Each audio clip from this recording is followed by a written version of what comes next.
I mean, listen, most people don't know Seattle, these are our offices. We have got a load of junk everywhere. But we have actually got a nice area within the maze. So we have got a nice area in the maze. So this is where we like work, we do the breakfast one. Yeah, there's a toilet up here as well. I used it actually. So yeah, we built all this, like this was all empty, we built all this from scratch, and obviously this would never be part of the maze because we do need it. But we have got some storage at the back, which we're going to build into. There's that roof that is down, and another roof that comes down here. And there's still tiles on top of it. That was an external roof at some point, and that roof has been put over the top of that roof. So we're actually going to rip all this out and extend the maze into this section as well, and have it as part of this prison. Do you not want to squeeze down so you can have a look? Of the old building, so there where that steel is where the old wall was to the old building. We had to put that steel in and knock the wall down to actually make an inside building, one big building. Yeah, that's still a brick wall there, you can see where we took it down from that point and then span this steel across to support this internal roof. But yeah, all of this is going to get turned into the maze at some point. What do you think it's going to be? Part of the prison. Oh, okay. We'll extend that. You know, I was on about that elevator thing. We've got quite a bit of height here, so it'll probably be done in this area here. And then when it drops, I'll go off and maybe go that way into the openings then, so we can change it up the route. What we'll do, we'll show you all the behind the scenes parts first, you know, the wrap-ups, and you can ask any questions about the stuff we've got in the maze. So we've got smoke machines rigged up in different places. What we do is we pipe it throughout the maze with these pipes. So these pipes run all the way across, and then we've just got holes drilled in them to disperse the smoke all the way through the different rooms. Up here we've got there's 3 smoke machines, there's 4 smoke machines just upstairs. So you can see we've got another smoke machine up here as well. So this smoke machine is a DMX smoke machine. So the containment scene that we've got, when they press the button, it triggers these modules. So these boards are boards that I've designed myself. Right, so this one here is a DMX module and that one's a relay module. And these are designed so they can all be linked and daisy chained together. So I have to program these on the laptop. We then code whatever we want them to do and whenever we want them to do it. So when they press that button in there, it'll trigger the smoke machine, it'll trigger the lights in there, because all the lighting's DMX as well. We've got air blasters in there, they're just not on at the moment because they're just leaking, so I've got to fix them. But then relays then operate the air blasts. Like you can see, in this part we're basically just in a factory. But what we do is all of our ceilings we drape across them so no one can see up and see. All of this keeps the smoke contained, and anything that's black it just disappears. So we just black drape it with fire retardant material.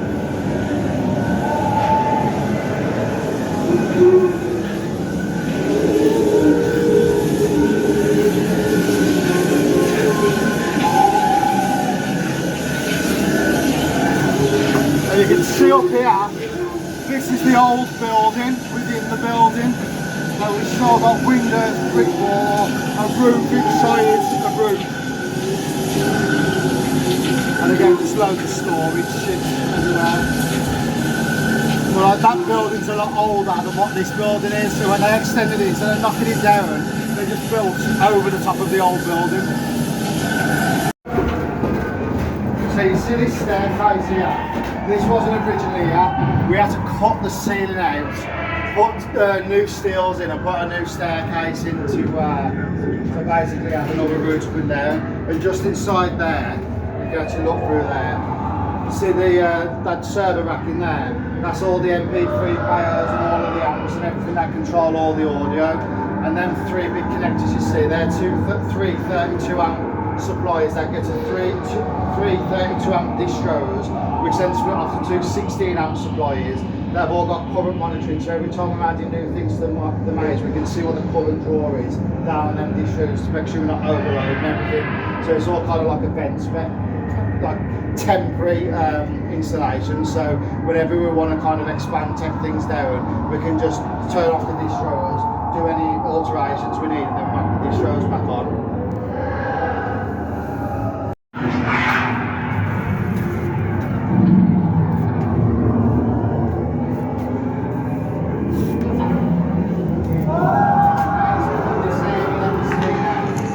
When we first had the building, we called it escape rooms. Then when COVID hit, we had to allow the workers to set it up as a scare maze, and then obviously scare maze was essentially from there. So behind that, that's actually toilets. Now, they're actually there for what would have been the escape rooms, but next year they're being knocked down, so we've got another big one here. And you never see really what's behind here, so all this sort of facade has never been finished. That's why you can see it's definitely aged. That's why in here we just stick red lights in, like we can see. But all of this is going to get transformed. Because this was one of the escape rooms. Now this was going to be a 2-hour escape room. It's actually a prison. So I'm going to show you in there. So again, now I'll tell you a lot of different boards, different locations. This is all the electronics that was controlling what was happening in this area. And again, you've got all your different stuff to start. We've actually got real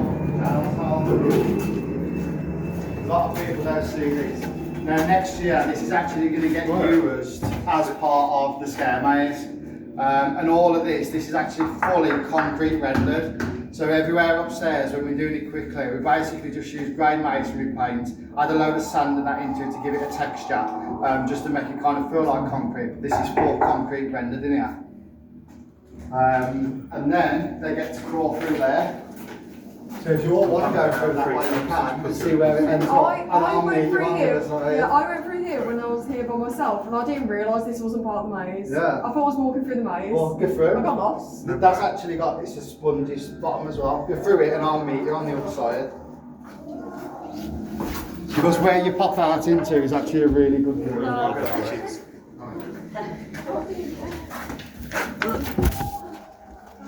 Probably have my torch on my control. Oh, but he's gone. Oh, dear. Oh my god.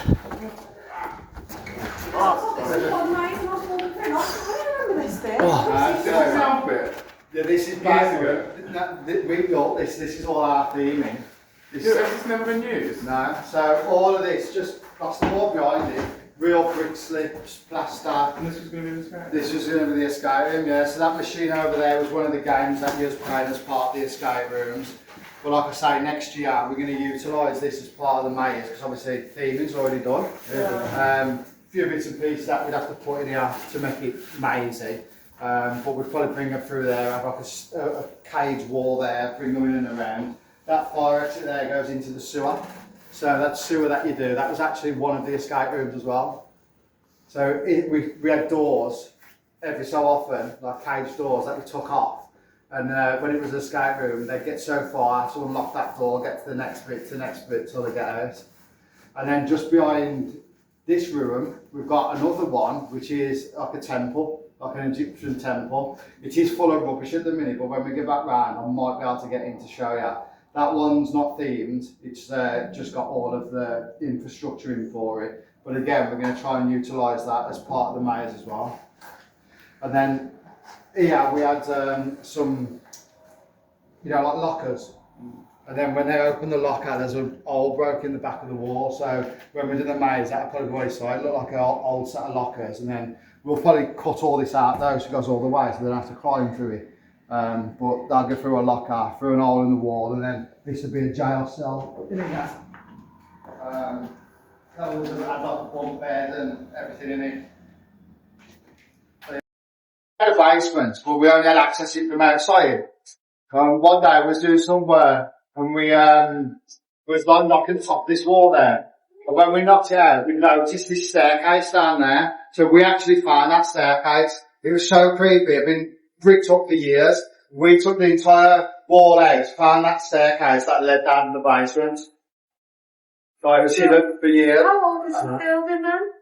Well, the first part of it, yeah. Old. This back part, I don't know, probably like 60s, 70s for all this back part, but the front bit's older. But obviously the land itself, there's a coach house for the Mitre Hotel. So the mighty pub now, it looks old, but that's actually a recreation. It was only built in like I think it was like 40s or something it was built. But before, the whole front facade down to the gym, all of that was the mighty hotel. And then this bit of land was the coach house for the hotel, where they used to park the horse and carts. And like this building is haunted, 100%. Like upstairs is the worst, especially over like in the cabin area if you're working over there. When we're working upstairs, because that cabin area creaks when you walk on it, we're always hearing footsteps, always hearing creaking up there. I've been poked a few times upstairs. First time I was just working and someone poked me really hard on the back of the neck, and when I turned around there was no one there. And then every time you're working here, you always think that someone's going to touch you. And you know, that smoke machine near you and that wheel banger. Every time I feel that up, I've had people poke me in the back. Well, I'll say people, something's poked me in the back. My dad got pushed up a set of ladders as well, and that was actually in the actor's changing room. He was up the ladders and something pushed him. That was a few years ago. But to be honest, in the last year or so, we haven't actually felt that much experience. I think we've just come accustomed to it because we're actually working in here on our road in the dark all the time. But earlier years, there was constantly stuff going on. When we started building all this, we used to jump out on each other, you know, until the walls started going on. And the one day, I heard footsteps walking down on this mountain rising. Today, see this mountain rising? I heard actual footsteps like this. And there was only me and two other lads in the building at the time. So I heard around this corner ready to jump out on them. And they never come. And then I saw them walk down the road. They'd been over Tesco. So that's in the building on my own. And somebody had been walking on this, metal grating. Another thing to this metal grating in here, because this is a sewer. This underneath, that's actually a fiberglass trough. And you see them pipes coming out of the walls. We've actually got pumps in the back that if we fill that full of water, the water comes out of these pipes in this section and in the back section. So we was going to put like green water in that, but we hadn't done it for the scare maze because it might cause like a slip hazard or whatever. But as part of the actual escape rooms, all of that's usable. It's actually a water feature.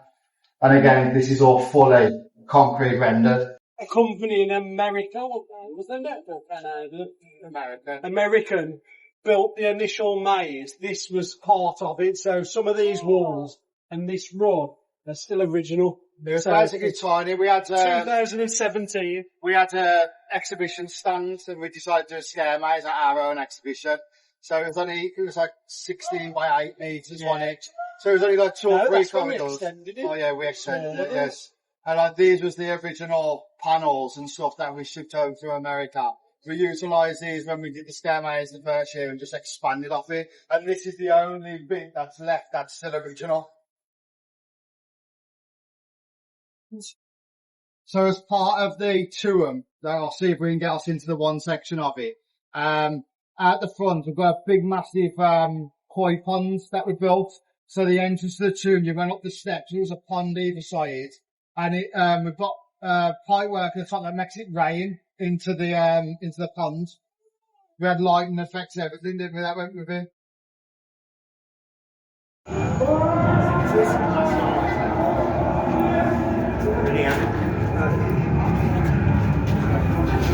So this cabin just looks like a facade. But it looks a bit out of place, doesn't it? Yeah, it's actually a room inside there and inside there. So this was again another escape room, and this one was going to be like a horror escape room of like a hillbilly type thing. But at the moment we just use it as storage, we've got all our paint and stuff in there. But again, at some point we'll probably utilise this as well. There's quite a big room inside. We'll just get back through that door into the actors, we'll go around the side.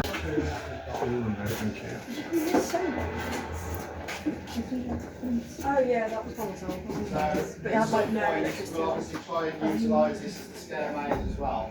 But all this was going to be done in rock work. This is, you know, like the games where you have to get like a marble around it, but it's a big version. So we've got this steel rod up in here. It was actually run off actuators. So we've still got the handles on. You used to pull the handles, and you got one player over there, one there, and you're all having to control it yourself, and it used to tilt the thing, and you got to try and get this big ball down into there, which triggered the next scene. There's like a projector up there that had this big sort of like fiery demon thing come up on there. But obviously it's never going to be opened as an escape room now. Well, there we go. It's never going to be opened as an escape room, so we're going to utilise it as the scare maze at some point, if we can. I don't know if you can get round here.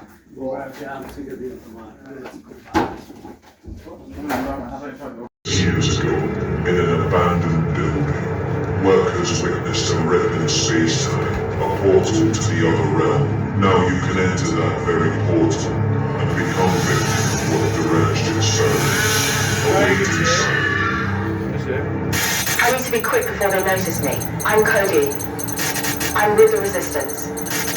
I've managed to hack into the system. We need to stop that deranged Dr. Bloodborne. He's opened up a portal to another realm and turned it into some sick and twisted attraction. Shit. They know I'm in the system. Don't go in there. It's not safe. You need to get out.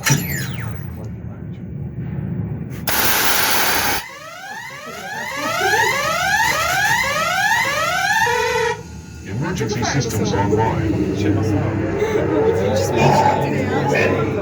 To face your fear.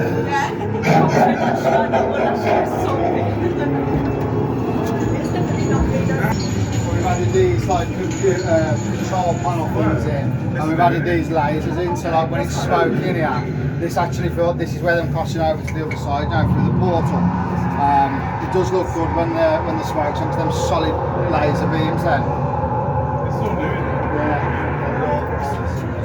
This is quite a lot.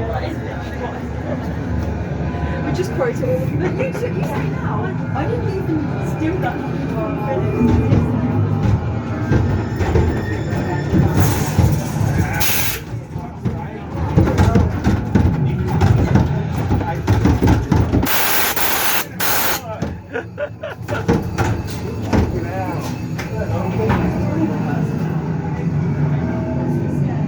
So this is a new area for this year. This is probably one of the most sort of elaborate things that we've had to code because it's like such a big sequence. And every so inside here is everything that controls all of this. So basically, when the actor pulls this switch down,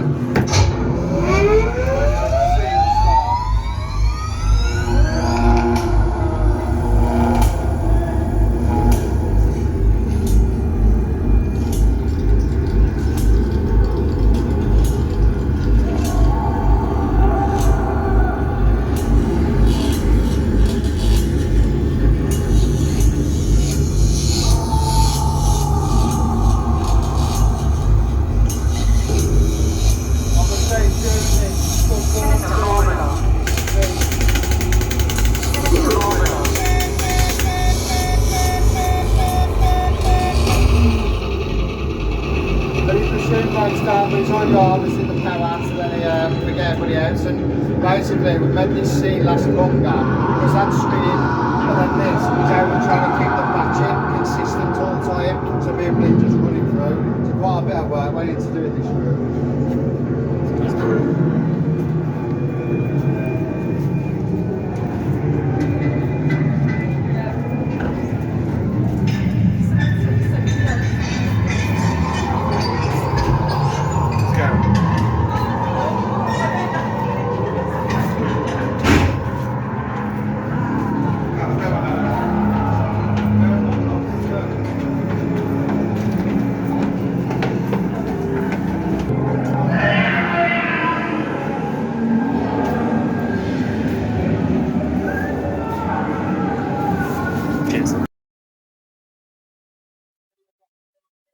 Basically, again, from us and last everyone, where they've got to change the use which is constantly leaves, so they're not actually working at the moment. This smoke machine work. Rolls the room full of smoke, these let blast. The smoke starts going off without paying and get them out there. Sounds good, doesn't it? There's also these doors behind you that can actually go to nowhere. But I mean, if you haven't stayed them back with the bus, I was going to let on to be starting back again with you. So next year, these doors will all start playing in that scene goes on. That's what that's speaking. Where we're creeping? We can hear them from where we are. There. Where's Yeah. that? Move behind there. Oh, we know it's a real dog. That one. That's one. There's no more on that lock sourcing at the tree. Did it? Yeah. Ah, yeah. Get closer.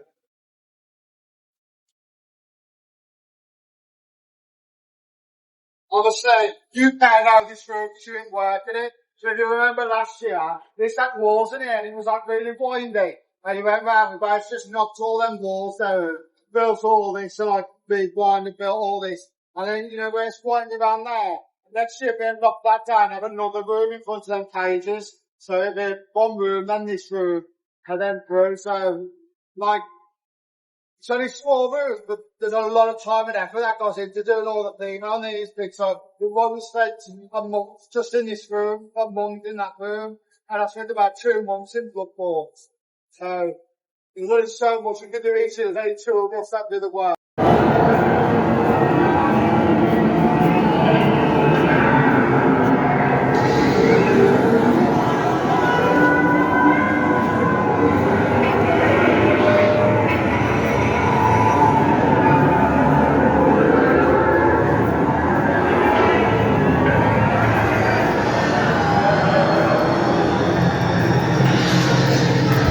This area, in the future, what I actually want to do is make this wall closing on you. So this wall again, when the scene starts, and it can kind of be along the line. This wall will start moving up there, so you pick up against the wall, and then we've got panels going to keep us right in the face. So maybe we can get that working.